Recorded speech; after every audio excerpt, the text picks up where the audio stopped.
Laércio Bonfim, pré-candidato a governador. Isso caso também atinja lá a pré-candidatura do Josimar de Maranhãozinho, porque essa junção de direita só acontece se houver desistência de um desses pré-candidatos a governador. No caso, Maranhãozinho, Bonfim e Roberto Rocha, que não diz se quer ser senador, se quer ser governador, mas tudo indica que ele almeja ser governador, né? Ele mira o Palácio dos Leões. Mas numa eventual união desses três políticos, levando em consideração que o nome do Bonfim se destaca entre eles para ser o pré-candidato, para a pré-candidatura que venha a se manter. Claro que as pessoas percebem que o nome do Bonfim se destaca entre os dois, entre Maranhãozinho e Roberto Rocha, e Bonfim, o nome do Bonfim é mais aceito para se manter como pré-candidato. Em vindo o Roberto Rocha, o Maranhãozinho concordarem de retirarem suas pretensões e Roberto Rocha, como já é senador, impor o desejo de, ou não digo impor, mas digo apresentar o seu desejo de se manter senador, até porque é visto como a única via plausível para enfrentar o ex-governador Flávio Dino, que é o primeiro colocado nas pesquisas para ocupar uma vaga no Senado. Então, Roberto Rocha está em segundo lugar, né? Se o Roberto, de repente, se torna o candidato a senador e escolhe a chapa do Bonfim para fazer ali a majoritária, aí o desejo do Bel, o trabalho do Bel, o projeto do Bel e teu, esse projeto pode estar ameaçado. Mas a pergunta é, vocês aceitariam essa composição em nome dessa união das direitas, sabendo que vocês têm esse trabalho gigantesco já feito por aí, por todo o estado do Maranhão? Olha, o que eu digo é o seguinte, a nossa vida ela é feita de escolhas, né? Em tudo a pessoa tem que calcular os prós e contras. Essa questão de dizer Flávio Dino primeiro, Roberto Rocha em segundo. Nós sabemos que no estado do Maranhão, um candidato ao Senado sem ter aliança do governador, do candidato a governo do estado, já é de cara um fracasso. Então, assim, dizem-se que hoje o Roberto Rocha está em segundo. Mas sabe por que eu acho que o Roberto Rocha está em segundo?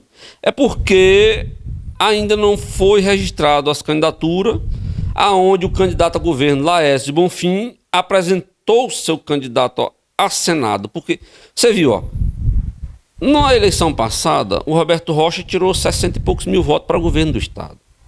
Na eleição anterior a essa, ele foi eleito, acho que com 1,5 milhão de votos para o Senado. Mas por quê? Porque o Flávio Dino, então, na época, estava tendo esse respaldo como candidato a governador, colocou a sua mão em cima do seu senador e fez o senador. Então, assim, a força de um candidato a governador, que está aí para disputar uma eleição, ela é muito grande. Se ele apresentar o seu candidato ao Senado, certo? Igual, por exemplo, o Bel. O Bel ele tem hoje as convenções das igrejas evangélicas. Então, se com o Laércio Bonfim apresentar o Bel como seu candidato ao Senado, automaticamente, eu não tenho dúvida que o Bel já passa a ser o segundo colocado e talvez o primeiro a ser colocado. Porque assim, não existe uma campanha de senador no estado do Maranhão isolada do governador. Seja qual for, nas histórias passadas, todos os senadores foram eleitos, mas detalhe, ao lado dos governadores. Então o Bel hoje está onde está, mas se abraçasse com a campanha de Laércio Bonfim, eu não tenho dúvida que ele vai disputar a eleição mesmo com o Flávio Dino. Então, assim... Mas o Bonfim já apresenta ele como sendo o pré-candidato ao Senado. Isso, mas o que eu quero dizer assim, a apresentação de candidatura mesmo, ombreada. Pós-registro. Pós-registro, né? De andar junto, de mãos dadas, no seu discurso, apresentar. Porque até então, o Laércio Bonfim está numa construção da sua pré-campanha. Então você acredita que o Bel ele tem força para enfrentar tanto o Roberto quanto o Flávio Dino? Tem, sem sombra de dúvida. Sem sombra de dúvida, porque é aquilo que eu quero enfatizar mais uma vez. Um pré-candidato ou candidato ao Senado que ele estiver numa majoritária ao lado de um candidato que está em segundo lugar nas pesquisas, ele também passa a estar ao segundo lugar nas pesquisas para o Senado. Porque quem faz o senador no estado do Maranhão costuma ser o governador. Então não tem essa história do governador estar aqui em segundo lugar nas pesquisas para disputar uma eleição para primeiro lugar e o seu senador está em terceiro e em quarto lugar.